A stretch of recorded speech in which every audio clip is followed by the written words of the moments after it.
প্রিয় সংগ্রামী ভাই ও বন্ধুরা, আসসালামু আলাইকুম। আমি সর্বপ্রথম শুকরিয়া আদায় করছি মহান আল্লাহ তাআলার প্রতি, যে মহান আল্লাহ তাআলা যে নারায়ণগঞ্জের একজন জনগণের গরিব দুঃখী মানুষের ভালোবাসার স্পন্দন জাকির খান ভাই, সে যে সত্যবাদী, সে তাকে যে মিথ্যা পারবে একটি সমস্ত গোষ্ঠী তাকে মিথ্যা অপবাদ দিয়ে নারায়ণগঞ্জের বুকে এই দেশে খারাপভাবে রাখতে চেয়েছিল। আল্লাহ তাআলা সত্যের জয় হয় তা আবার প্রমাণ করলো। সেই জন্য আমি মন থেকে শুকরিয়া আদায় করছি, আলহামদুলিল্লাহ।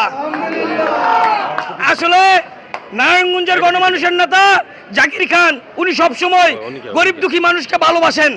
উনি সবসময় যখন কথা বলেন, তিনি বলেন যে এই দেশকে, এই নারায়ণগঞ্জ আমাদের জনগণদেরকে, আমাদের গরিব দুঃখী মানুষদেরকে কিভাবে ভালো রাখা যায়, কিভাবে ভালো থাকা যায়, সেই পরামর্শের দিকে দিক নির্দেশনা দিয়ে কাজ করতে বলে থাকে আমাদের।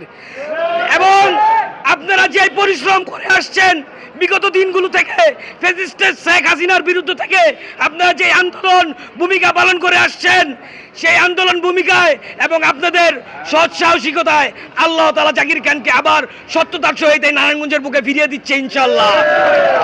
তাই আমি বলতে চাই আপনাদের উদ্দেশ্যে, আপনারা অতি উৎসাহিত হয়ে কোনো কিছু করবেন না। আমাদের ময় মুরব্বী আছে, আমাদের ময় মুরব্বীরা দিক নির্দেশনা দিবে। অচিরেই 2-3 দিনের ভিতরে, আগামী সপ্তাহের ভিতরে আপনাদের মাঝে, আপনাদের সিংহপুরুষ, আপনাদের ভালোবাসার স্পন্দন, গরিব দুঃখী ভালোবাসার মানুষের, গণমানুষের নেতা জাকির খান আপনাদের মাঝে উপস্থিত হবে ইনশাআল্লাহ। সেই উপলক্ষে আপনারা সবাই শান্তশিষ্টভাবে সমস্ত কিছুর ক্ষেত্রে সমস্ত ভূমিকা পালন করবেন এবং নারায়ণগঞ্জকে সুন্দরভাবে কিভাবে অগ্রসর করা যায় সেই লক্ষ্যে কাজ করবেন ইনশাআল্লাহ। এই বলে আমি আমার বক্তব্য শেষ করছি। আসসালামু আলাইকুম।